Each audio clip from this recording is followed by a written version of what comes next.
amis, aujourd'hui, je vais vous présenter une nouvelle voiture. J'avais parlé de speedrun, on arrive fin avril et je vais vous montrer ce que j'ai préparé pour mon speedrun. J'ai monté une SRX8 Pro, donc la voilà. Dessus, on l'a équipé, donc je l'ai monté entièrement. On a équipé un petit contrôleur de vitesse pour avoir un peu de performance. On a mis un moteur par rapport à ce qu'on avait réglé, 2x3S, donc on est dans les clous au niveau performance, enfin dans les caractéristiques proposées. On a des petits soucis de stabilité au niveau de l'auto pour l'instant. Tout ce qu'on a testé à chaque fois, la voiture, on a fait une seule pointe avec. Une seule pointe. Je vous montrerai après dans quelques secondes, quelques minutes. Donc la carrosserie officielle de la GT1. On a monté le compteur GPS dessus. Je vous montre que le compteur comme ça pour que vous voyez les vitesses. Je vais vous le montrer tout à l'heure dans quelques minutes. Donc on a un contrôleur de plus de 200 ampères. On a 220 ampères. On a un cerveau digital tout corps métal qui est très bien, qui est très performant. On a un petit moteur de chez Connect qui marche très très bien. On a deux batteries de 5002 en 3S, donc 3S, il n'y a pas de triche. Toc toc. Qu'est-ce qu'on a comme souci sur la voiture? Et ben on est en train de la régler pour éviter qu'elle s'envole en roulant. On a fait une petite pointe, on n'a pas pu dépasser une certaine vitesse parce qu'après elle s'est envolée. Donc on a réglé l'assiette un peu plus pour que la voiture reste plus stable en ligne droite. Dessus, alors là on est sur une super voiture, carbone, tous les paliers sont en aluminium. Donc c'est une 4 roues motrices, on a un différentiel avant, un différentiel arrière. L'arbre central, on va dire un arbre, parce que c'est un différentiel mais rigide. Donc c'est une transmission rigide, il n'y a pas de différentiel, c'est vraiment tout rigide.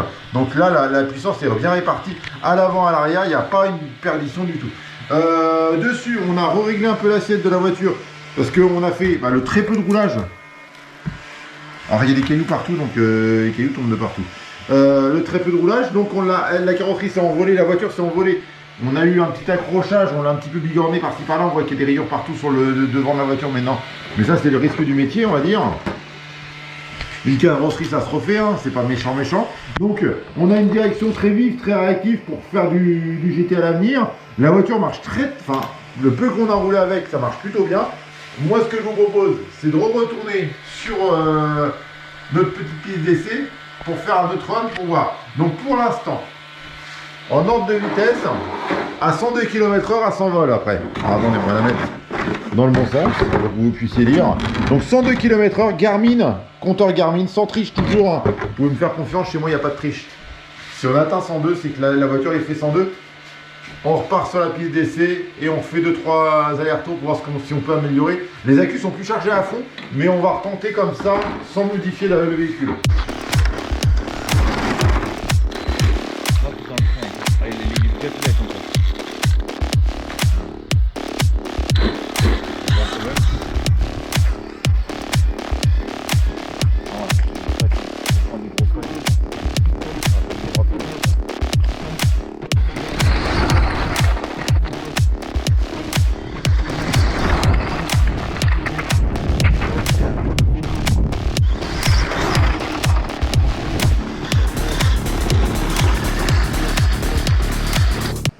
Alors, on a ici top speed, le nombre de distances totales, donc on a fait 7 km d'essai en fait. Ce qui est impressionnant, c'est qu'on a fini par faire 7 km de roulage d'aller-retour sur notre ligne droite. On a fait, alors la ligne droite, faut savoir qu'elle fait pratiquement 1 km. Ce qu'on fait, elle fait dans les 800 mètres. Donc c'est vrai que ça finit par faire pas mal. En temps, bon, la température, ça c'est la température. Qu'est-ce qu'on a d'autre? Altitude, on s'en fout.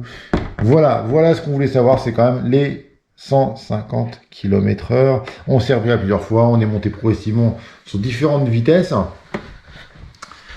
Les amis, donc j'espère que toute cette session au roulage qu'on a fait avec cette fameuse GT, donc la carrosserie a beaucoup souffert parce qu'on a déchiré la carrosserie avec un pneu. Les pneus sont les pneus de chez Sismic sont décollés. Donc en fait ils sont décollés de l'intérieur. Sur les extérieurs ils sont toujours collés. Non, ils sont tous décollés. Non, ils sont tous décollés. Donc on a fini par tous les décoller. Alors sachant que c'est des en nid d'abeilles et ils ont été collés entièrement. Donc si on regarde bien, ils étaient collés entièrement, on va dire. Ils étaient tout collés et tout a été arraché pendant le roulage. Parce que, alors vous voyez là, cet endroit-là il est encore collé. Donc c'est pour dire, hein, c'est vraiment, et c'est des 50 shorts qu'on a mis à l'avant de façon à que la gomme soit la gomme soit le plus dur possible pour qu'elle se déforme le moins possible. On a cassé des carreaux et on a déchiré des pneus entiers. Donc celui-ci, on avait, alors je l'ai déjà montré, je ne sais plus où j'ai mis le bout de gomme que j'avais gardé, parce que j'avais gardé pour bien parler de tout ce que j'ai cassé. J'ai pas de honte à dire qu'on a cassé un peu de matériel pour faire ce genre-là. Donc on a atteint 150 km/h. 150 km/h, on a cassé du matériel. 148, on a déchiré le pneu. Hop là. 148 déchiré ce pneu-là. Et 150 km/h, les pneus de chez Sismic décollés, déchiré le truc. La voiture s'est soulevée, elle a fait des bruits bizarres. Et voilà. Donc c'est pas mal. J'espère que cette vidéo vous aura plu. En tout cas, nous, on s'est amusé à faire ce speedrun avec cette voiture-là. On a un autre petit proto qui arrive prochainement. Donc, je vais vous montrer le début du proto. La voiture, le nouveau proto qui arrive pour faire mon speedrun. Beaucoup plus épuré, pas de transmission supplémentaire. On est en train de la finir. D'ici peu, d'ici semaine prochaine, dans une semaine et demie, elle sera en vidéo. Et on fera nos premiers essais de vitesse. Donc on a remonté notre moteur contrôleur parce qu'au niveau performance, on sait qu'on a de la marge. Et on a changé le châssis pour faire un nouveau châssis pour essayer d'aller plus vite et battre ces 160 km/h. Je vous dis à très bientôt, les amis. Pensez à vous abonner si ce n'est pas encore fait.